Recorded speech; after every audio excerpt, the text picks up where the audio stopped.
प्यारे बच्चों, मैं हूं गुरु नितेश और आज आपके सामने 68वीं बीपीएससी पीटी में जो मैथ्स और रीजनिंग के सवाल आए थे उनको हम लोग सॉल्व करने जा रहे हैं। पहला सवाल कहता है कि शब्द डायरी के अक्षरों को कितने शब्द बनाए जा सकते हैं चाहे उनके अर्थ हो या न हो। तो यह सवाल परमुटेशन कॉम्बिनेशन का है। प्रीवियस ईयर में भी परमुटेशन कॉम्बिनेशन से बीपीएससी सवाल पूछता रहा है। यह एक अच्छा सवाल है। चूंकि हम बार बार कहते हैं कि बीपीएससी वाले बच्चे मैथ्स पढ़ते ही नहीं है, इसलिए उनको लगता है कि सवाल बहुत भारी है। एक एग्जामोफोबिया भी होता है। 150 सवाल आपको सॉल्व करना पड़ता है। उसके बाद कुछ इस तरह का सवाल अगर आपको आए तो लाजमी सी बात है कि आपको समस्याएं होती है। तो कहता है फिर शब्द डायरी क्या, तो डायरी में जितना भी शब्द है अगर इसमें हम अगर काउंट करें तो कुल मिला के कितना शब्द है, 1 2 3 4 5। तो इस 5 शब्द से हमको किसी भी पोजीशन पर डाल के एक शब्द बना देना है। कोई फर्क नहीं पड़ता है कि उसका मीनिंग निकलता है या नहीं निकलता है। तो आपके पास कितने शब्द है, 5 शब्द है। तो ये जो पहला स्थान है इसको आप कितने तरीके से भर सकते हैं, 5 तरीके से। अब 5 में से एक शब्द यहां रख दिए, कोई एक शब्द यहां रख दिए, तो अगला बॉक्स को भरने के लिए आपके पास कितना शब्द होगा, 4 शब्द। तो 4 में से कोई एक को आप यहां रखिएगा। उसी तरह से अगले शब्द को भरने के लिए आपके पास है 3, फिर 2, फिर 1। तो इसका आंसर हो जाता है 5 गुना 4 गुना 3 गुना 2 गुना 1। सबको आप गुना कीजिएगा तो ये आपको आएगा 120। ठीक है, ये कितना आएगा, 120। और 120 क्या है, ऑप्शन में नहीं दिया हुआ है। तो इसका आंसर क्या होगा, उपयुक्त में से कोई नहीं, इसका आंसर होगा 120। इसी तरह का सवाल कभी भी पूछा जा सकता है। इसमें नंबर अगर रिपीट कर रहा है, जैसे मेरा नाम है नितेश, है ना, तो NITESH। अगर बोले कि इसके कितने शब्द बनाए जा सकते हैं चाहे उसका अर्थ हो चाहे नहीं हो, तो आप देखिएगा 1 2 3 4 5 6। तो हम लिख सकते हैं फैक्टोरियल 6 शब्द बनाए जा सकते हैं। इसका मतलब 6 गुना 5 गुना 4 गुना 3 गुना 2 गुना 1, मतलब 720 शब्द बनाए जा सकते हैं चाहे उसका अर्थ हो या नहीं हो। अगर कहीं भी कोई वर्ड रिपीट कर जाता है, जैसे एलिफेंट में ई रिपीट कर जाता है, तो हम लोग क्या करते हैं कि जितना बार कोई रिपीट करता है उतना फैक्टोरियल से हम डिवाइड कर देते हैं। बस इतना ही सा इसमें कंसेप्ट है और इस तरह का सवाल बन जाता है। अगला सवाल कहता है कि दिए गए विकल्प में लुप्त संख्या को चुनिए। ठीक है, लुप्त संख्या को चुनिए। तो इसमें हम लोग क्या करते हैं कि इसका डिफरेंस देखते हैं। 44 और 37 का डिफरेंस है 7। इसका डिफरेंस अगर देखें तो यहाँ 58 और 53 के बीच में डिफरेंस है 5। ठीक है, और यहाँ दिया हुआ है 49। तो 7 में हम किससे गुना करें कि 49 हो जाए, तो 7 में अगर हम 7 से गुना करते हैं तो 49 आता है। इसी तरह से यहाँ भी अगर हम 7 से गुना कर देते हैं तो 35 आता है। तो सेम पैटर्न हम इसमें भी अप्लाई करेंगे। 52 से 41 के बीच में अंतर कितना का है, 11 का, और दोनों में 7 से गुना करने पर आंसर आया था, तो यहाँ भी हम 7 से गुना कर देंगे तो हमारा आ जाएगा 77।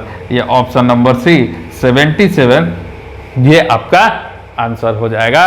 तो इस तरह के सवाल भी कभी कभी पूछे जाते हैं, है ना। अगले सवाल में हम लोग आते हैं सीरीज में, जिसके लिए बहुत हंगामा हुआ था कि सीरीज टूट ही नहीं रहा।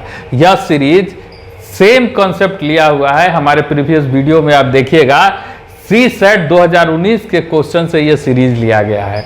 इस सीरीज में ऑड इवन का कंसेप्ट नहीं चलता है, इस सीरीज में प्राइम नंबर का कंसेप्ट चल रहा है ना। इस सीरीज में प्राइम नंबर का कंसेप्ट चल रहा है। और चूंकि पहले भी आपको बोले कि हम लोग एग्जाम के प्रेशर में रहते हैं, इसलिए बहुत सारा आसान सवाल भी हमसे नहीं बन पाता है और हम वहां तक नहीं सोच पाते हैं। ठीक है, क्वेश्चन दिया हुआ है कि 15 20 32 62 118 248 इसमें क्या होगा। हम लोग क्या करते हैं, सबसे पहले इसका डिफरेंस निकालते हैं। 5 इसका डिफरेंस निकालेंगे 12, इसका डिफरेंस निकालेंगे 30, इसका डिफरेंस निकालेंगे है ना 6, 56, इसका डिफरेंस निकालेंगे हम लोग तो ये डिफरेंस आ जाएगा 0, 3, 1 और फिर यहाँ जो डिफरेंस आएगा उसी को हम ऐड कर देंगे तो हमारा आंसर आ जाएगा। अब देखिए ये जो 5 है ये है 2 स्क्वायर प्लस 1, ये जो 12 है ये है 3 स्क्वायर प्लस 3, ये जो 30 है ये है 5 स्क्वायर प्लस 5, ये जो 56 है ये है 7 स्क्वायर प्लस 7, ये जो 130 है तो इसके बाद 9 नहीं आएगा क्योंकि 9 अगर 9 आता तो ये ऑड इवन वाले कंसेप्ट पे चला जाता, लेकिन यहाँ 2 है तो फिर ऑड होने का सवाल ही नहीं है, तो यहाँ 9 नहीं आएगा, यहाँ 11 आएगा, यहाँ आएगा 11 स्क्वायर अब प्लस 9 और ये जो नंबर है ये ऑड है, ये ऑड है, कंसेक्यूटिव ऑड नंबर है जो कि आगे बढ़ रहा है। तो अगला जो होगा यह होगा 13 स्क्वायर अब प्लस 9 2 11 तो 13 का स्क्वायर 169 अब प्लस 11 तो ये हो जाएगा 180।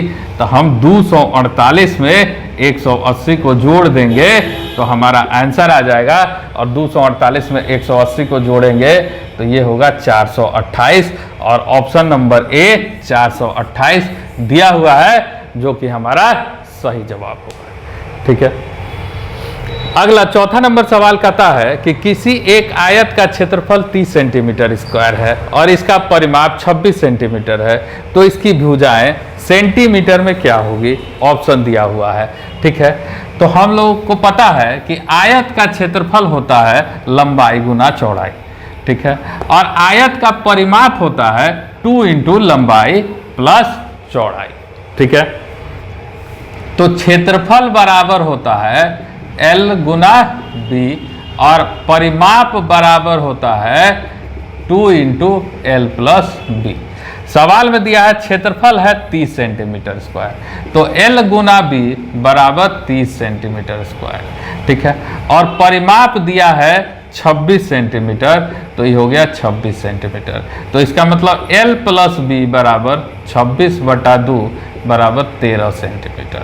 ठीक है, अलजेब्रा का बेसिक फार्मूला होता है कि L माइनस बी का होल स्क्वायर बराबर L प्लस बी का होल स्क्वायर माइनस 4AB।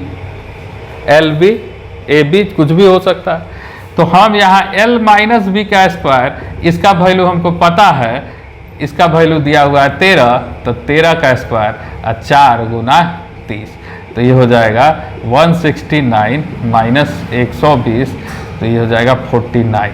तो L माइनस बी का स्क्वायर बराबर आ गया 49, तो L माइनस बी बराबर हो जाएगा √49 बराबर 7। तो अब आपके पास क्या है? आपके पास है L plus B. L plus B कितना है? 13 सेंटीमीटर। L माइनस बी बराबर कितना है? 7 सेंटीमीटर। ठीक है, तो इन दोनों इक्वेशन को अगर हम सॉल्व कर ले तो हमको L का मान और B का मान बड़ा आसानी से मिल जाएगा।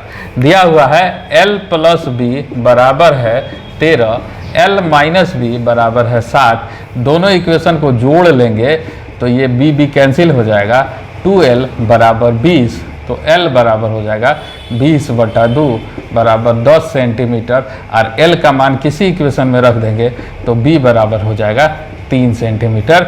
यही हमारा आंसर है। 10 और 3, ऑप्शन नंबर ए 10 और 3 हमारा आंसर हो जाएगा। आप यहाँ से भी सवाल को डायरेक्ट ऑप्शन से सॉल्व कर सकते हैं कि अगर L गुना B बराबर दिया हुआ है 30 और L प्लस B बराबर दिया हुआ है 13, तो ऑप्शन को उठाइए 10 गुना 3 30 और 10 प्लस 3 13। दूसरा ऑप्शन को देखिए 6 × 5 = 30 और 6 × 5 = 11, तो ये नहीं होगा। तीसरा ऑप्शन 15 × 2 = 17 है 13, तो ये भी नहीं होगा। तो इसका मतलब एक ही ऑप्शन आपसे हो रहा है, तो ये ऑप्शन को आप मार सकते हैं। यह एक तरीके कूट भाषा में FASTER को 22292123119 लिखते हैं और मॉन्ग को 15161412 लिखते हैं, तो गाइड को क्या लिखेंगे? ठीक है, सवाल में क्या है कि आपको अल्फ़ाबेट पढ़े होइएगा रीजनिंग में, तो ABCDEFGHIJKLMN OPQRSTU VWXYZ 2 3 4 5 6 7 8 9 10 11 12 13 14 15 16 17 18 19 20 21 22 23 24 25 26। सेम चीज अगर पीछे से हम लोग चले तो ये होता है 1 2 3 4 5 6 7 8 9 10 11 12 13 14 15 16 17 18 19 20 21 22 23 24 25 26। ठीक है, इस प्रश्न में ये उल्टा और सीधा दोनों का कॉन्सेप्ट लगा हुआ है, अपोजिट और सेम दोनों का कॉन्सेप्ट लगा हुआ है। लिखा हुआ है फास्टर, है ना, ठीक है, लिखा हुआ है फास्टर, एफ का अपोजिट है ना, एफ का क्या होता है 21 अपोजिट में होता है, इसमें एक जोड़ दिया है, ये आया 22। ठीक है, उसके बाद लिखा हुआ है ए क्या है सीधा है, ए का क्या होता है एक में एक जोड़ दिया है, ये हो गया 2। अगला क्या है एस का अपोजिट 8 होता है, 8 में एक जोड़ दिया है 9। ठीक है, टी अब सीधा, पहले अपोजिट फिर सीधा, टी सीधा कितना होता है 20 में एक जोड़ दिया है 21। ठीक है, उसके बाद ई का अपोजिट कितना होता है 22 में एक जोड़ दिया है 23।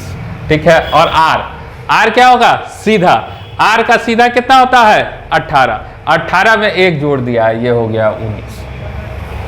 सेम काम मॉन्क में किया है, एम का अपोजिट क्या होता है, एम का अपोजिट होता है 14 में एक जोड़ दिया है 15, है ना। अब अपोजिट के बाद सीधा ओ का सीधा क्या होता है 15 में एक जोड़ दिया है 16। ठीक है, इसके बाद फिर क्या होगा अपोजिट एन का अपोजिट क्या होता है 13 में एक जोड़ दिया है 14। इसके बाद क्या होगा सीधा ई का सीधा क्या होता है के का सीधा क्या होता है 11 में एक जोड़ दिया है 12। तो उसी पैटर्न पर गाइड भी जाएगा।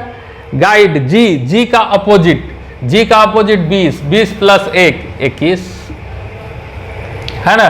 तो 21 इसमें नहीं है, 21 इसमें नहीं है, 21 इसमें है 21। यू क्या होगा सीधा क्या होता है 21 प्लस 1 22।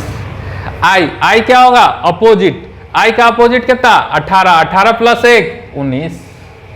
ठीक है, डी सीधा, डी का सीधा क्या होता है 4 में एक जोड़ेंगे 5। और ई का अपोजिट 22 में एक जोड़ेंगे 23। इसका मतलब ऑप्शन नंबर बी जो होगा ये आपका आंसर हो जाएगा। ठीक है, तो इसमें अपोजिट और सीधा दोनों का कॉन्सेप्ट लगता है, इसलिए यह सवाल थोड़ा सा टफ हो जाता है। चलिए अगला सवाल पे आते हैं। अगला सवाल कहता है कि एक दुकानदार किसी वस्तु पर 10% की छूट देता है, ठीक है, जिसका अंकित मूल्य 400 रुपया है। तो आपको पता है छूट हमेशा अंकित मूल्य पर ही दिया जा सकता है, दुनिया के किसी और मूल्य पे छूट नहीं दिया जा सकता है। तो अंकित मूल्य मतलब मार्क प्राइस अगर 400 रुपया है, ठीक है, 10% का छूट दिया जाता है, डिस्काउंट दिया जाता है, तो इसका मतलब क्या होगा कि 90% वो ले लेता है ना। तो इसका मतलब सेलिंग प्राइस किसी भी प्रोडक्ट का क्या हो जाएगा कि 400 का 90%, इसका मतलब 400 गुना 90 बटा 100, 0 कैंसिल हो गया, 9 चौका 36, 360 रुपया में वह सामान बिक जाएगा। लेकिन इसके साथ कंडीशन है। कंडीशन क्या है? यदि वह 10% जीएसटी जोड़ देता है। आपको पता है कि आप जितना में सामान खरीदते हैं, है ना, जीएसटी उसके बाद जुड़ता है, जो आपका कॉस्ट प्राइस होता है उस पर जीएसटी जुड़ता है। तो 360 में 10% का जीएसटी लगेगा, तो 360 गुना इसका 10% 110 बटा 100 बराबर 396, यह उसको पे करना पड़ेगा। तो आपसे पूछ रहा है कि उसका अंतिम मूल्य कितना है, तो उसका अंतिम मूल्य 396 होगा या 396 होगा। यही आपको कहता है कि निम्नलिखित शब्दों को तार्किक एवं सार्थक क्रम में सजाइए। कहता है उपराष्ट्रपति, राष्ट्रपति, अध्यक्ष, प्रधानमंत्री और सांसद। ठीक है, तो सबसे पहले आप लोग पता होगा पॉलिटी पढ़ते हैं, तो सबसे पहले आते हैं राष्ट्रपति, राष्ट्रपति के बाद आते हैं उपराष्ट्रपति, उपराष्ट्रपति के बाद आएंगे प्रधानमंत्री, प्रधानमंत्री के बाद आएंगे अध्यक्ष और उसके बाद आएगा सांसद। तो इसका मतलब 2, 1, 4, 3, 5 और ऑप्शन नंबर सी 2, 1, 4, 3, 5 दिया हुआ है। तो इसका सही जवाब होगा ऑप्शन नंबर सी। अगला सवाल कहता है कि रेशमा अपनी संपत्ति का 1/4 एक धर्मार्थ संगठन को दे देती है। तो मान लीजिए रेशमा के पास 100 रुपया था, ठीक है, तो 100 रुपया का वो 1/4 एक धर्मार्थ संगठन को दे देती है। तो 100 का 1/4 बराबर होगा 25 रुपया, तो 25 रुपया वो डोनेट कर देती है। तो इसके पास अब कितना बचेगा, तो 100 - 25 बराबर 75 रुपया बचेगा। अब कहता है अपने 3 बच्चों को यह बराबर बराबर बांट देती है बची हुई संपत्ति को। तो इसको आप 75 को 3 से भागा दे दीजिए, तो ये 25 बार में कट जाएगा, मतलब 25 अपने तीनों बच्चों को दे देती है, 25। ठीक है, तो कहता है कि प्रत्येक बच्चे को मिलने वाले उसके संपत्ति का भाग। तो संपत्ति कितना था, 100 रुपया, इसमें से इसको मिला 25, इसको मिला 25, इसको मिला 25 और 25 रुपया ही डोनेट कर दी थी 1/4। तो इसका मतलब क्या हुआ, सबको बराबर बराबर मिला। और सबको बराबर बराबर कितना आदमी को मिला है, 4 आदमी को। तो इसका मतलब उस संपत्ति का 1/4 हिस्सा सभी को मिला है। ठीक है, अगले सवाल की तरफ बढ़ते हैं। अगला सवाल कहता है कि निम्नलिखित में से कौन सा कथन असत्य है। कहता है प्रत्येक वर्ग एक समचतुर्भुज होता है। ठीक है, वर्ग का मतलब होता है स्क्वायर और समचतुर्भुज का मतलब होता है रोहम्बस। कहता है क्या प्रत्येक स्क्वायर एक रोहम्बस होता है, प्रत्येक स्क्वायर एक समचतुर्भुज होता है। ठीक है, तो ये बिल्कुल सही बात है ना। वर्ग क्या होता है कि वैसी ज्यामितीय आकृति जिसका चारों भुजा बराबर हो और प्रत्येक कोण 90 डिग्री हो। समचतुर्भुज मतलब रोहम्बस का डिफिनेशन होता है कि वैसी ज्यामितीय आकृति जिसके सभी भुजाएं बराबर हो और पैरेलल हो। ठीक है, एंगल से इसका कोई लेना देना नहीं है। तो कोई भी आयत को आप थोड़ा सा बैंड कर दे तो वह समचतुर्भुज बन जाता है। इसलिए प्रत्येक वर्ग एक समचतुर्भुज हो सकता है, बिल्कुल सही कथन है ना। कहता प्रत्येक वर्ग एक आयत होता है। तो वर्ग क्या होता है, जिसकी चारों भुजाएं बराबर हो, प्रत्येक कोण 90 डिग्री हो। और आयत क्या होता है, जिसकी आमने सामने की भुजा बराबर हो और प्रत्येक कोण 90 डिग्री हो। तो अगर चारों भुजा बराबर है तो आमने सामने की भुजा भी बराबर है ना, कोण तो 90 डिग्री है ही है। तो इसका मतलब क्या हुआ, यह दूसरा भी स्टेटमेंट जो है वो सही है। तीसरा कहता है कि प्रत्येक समचतुर्भुज एक समानांतर चतुर्भुज होता है।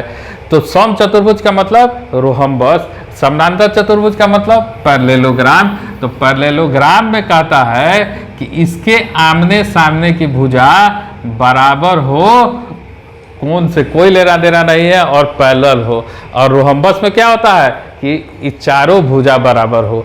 तो अभी जैसा हम वर्ग और आयत में बताए वैसा रोहम्बस और पैरेललोग्राम में भी होगा, समचतुर्भुज और समानांतर चतुर्भुज में भी होगा। तो इसका मतलब प्रत्येक समानांतर चतुर्भुज एक समचतुर्भुज, प्रत्येक समचतुर्भुज एक समानांतर चतुर्भुज होगा। तो क्या होगा, यह भी स्टेटमेंट आपका सही है। तो इसका आंसर हो जाएगा ऑप्शन नंबर ई। एक क्वेश्चन जो ब्लड रिलेशन का है, चलिए सवाल कहता है कि कुछ सदस्यों के एक परिवार में बी कहता है कि आर मेरी बहन ए की पुत्री है जो कि टी की इकलौती पुत्री है, एक्स टी और जेड की संतान है जो एच की दादी या नानी है, के एम की माँ है जो एच की इकलौती बहन है, एक्स अविवाहित है। यदि एस ए की जीवन साथी है तो के एस से किस प्रकार संबंधित है। ठीक है, तो लंबा चौड़ा सवाल दिया हुआ है। ठीक है, इसके लिए हम लोग फॉर्मेट बना लेते हैं। ब्लड रिलेशन का सवाल है, बहुत अच्छा सवाल है। कहता है कुछ सदस्यों के एक परिवार में बी कहता है, बी कहता है ना कि आर मेरी बहन ए की पुत्री है। तो मेरी एक बहन है ए, ठीक है, जिसका जेंडर डिफाइन है, बहन है, तो इसका मतलब फीमेल होगी। इसकी पुत्री है आर, पुत्री है, तो इसका मतलब इसका भी जेंडर डिफाइन होगा, ये भी फीमेल होगी। फीमेल के लिए हम लोग माइनस और मेल के लिए हम लोग प्लस साइन यूज करते हैं। ये ब्लड रिलेशन का सिंपल सा कॉन्सेप्ट है। अब कहता है आर मेरी बहन ए की पुत्री है, जो हमेशा जो शब्द जो आएगा वह नजदीक के लिए आएगा, है ना। नजदीक में कौन है? ए टी की इकलौती पुत्री है, तो ए जो है वह टी की इकलौती पुत्री है। मतलब टी का अगर और कोई संतान है तो वह मेल होगा, फीमेल नहीं होगा। तो इसका मतलब बी जो होगा वो मेल होगा, क्योंकि यह ए बी कहता है कि ए मेरी बहन है ना। अगला कहता है एक्स टी और जेड की संतान है, मतलब इस टी का एक और संतान है जो कि है जेड, और यह भी फीमेल नहीं होगी क्योंकि इकलौती पुत्री ए है, इकलौती पुत्री ए है ना। एक्स टी और जेड की संतान है जो एच की दादी या नानी है, जो है ना, जो एच की दादी या नानी है। मतलब ये टी और जेड की जो संतान है यह एच की दादी या नानी है, तो एच जो होगा वह अलग होगा, यह इसकी दादी, मतलब इसकी भी बेटी हो सकती है, इसकी भी बेटी हो सकती है, इसकी भी बेटी हो सकती है। इसी के लिए कहता है कि यह दादी या नानी होगा। के एम की माँ है ना। के जो है इसको अलग हम लोग लिखते हैं, के जो है वह एम की माँ है मतलब फीमेल है ना। जो एच की इकलौती बहन है, जो इस एच की इकलौती बहन है, कौन अभी पता है, जो नजदीकी के लिए आएगा, है ना। जो मतलब एम की माँ है, एम की बहन है एच, है ना। एम की इकलौती, जो क्या कहता है, जो एच की इकलौती बहन है, मतलब इसकी बहन है एम, तो ये भी फीमेल होगा, ठीक है। अगला कहता है कि एक्स अविवाहित है ना। एक्स यहाँ एक्स होगा, सॉरी एक्स यहाँ था ना, एक्स टी और जेड की संतान है तो यहाँ एक्स होगा। एक्स अविवाहित है, मतलब इसका शादी नहीं हुआ है ना, तो इसका शादी हुआ होगा, इसका शादी हुआ होगा, है ना। एक्स अविवाहित है, यदि एस ए की जीवन साथी है, एस जो है ए का जीवन साथी है, मतलब ये दोनों स्पाउस है, ये हस्बैंड होगा, ये वाइफ होगा। एस ए की जीवन साथी है तो के एस से किस प्रकार संबंधित है? तो अब ये जो के एम के साथ आया है, ये जो एच आया है, यह एच यहाँ होगा एम माइनस, और यहाँ इसका शादी के से हुआ है, ये दोनों पति पत्नी होगा। अब आपसे पूछ रहा है कि के एस से किस प्रकार संबंधित है, तो यह के एस से किस प्रकार, एस से किस प्रकार संबंधित है, तो किस प्रकार संबंधित होगा, तो ये सब भाई बहन है, बी भाई है, ए बहन है, एक्स भाई है, तो इस बहन का ये पति है ना, और के बी की पत्नी है, तो एस का संबंध के एस से किस प्रकार संबंधित है, के जो है एस से किस प्रकार संबंधित है, तो ये इसका साला होगा, तो ये साला की पत्नी होगी। तो ऑप्शन नंबर सी जो होगा ये हो जाएगा साला की पत्नी। ये आपका 68 बीपीएससी का 10 सवाल जो पूछा गया था उसका सॉल्यूशन है। क्योंकि 30 तारीख को बीपीएससी का एग्जाम है और बहुत सारे बच्चे हमको कह रहे थे 68 का बहुत सारा भारी सवाल है, तो उसको हम पहले भी डाले हुए हैं, फिर से डाल दे रहे हैं। 68 बीपीएससी का है ना, ये सॉल्यूशन है, इसको देखिए और जरूर से जरूर लाभान्वित होइए। लाइक कीजिए, चैनल को सब्सक्राइब कीजिए, दोस्तों के बीच शेयर कीजिए। Thank you.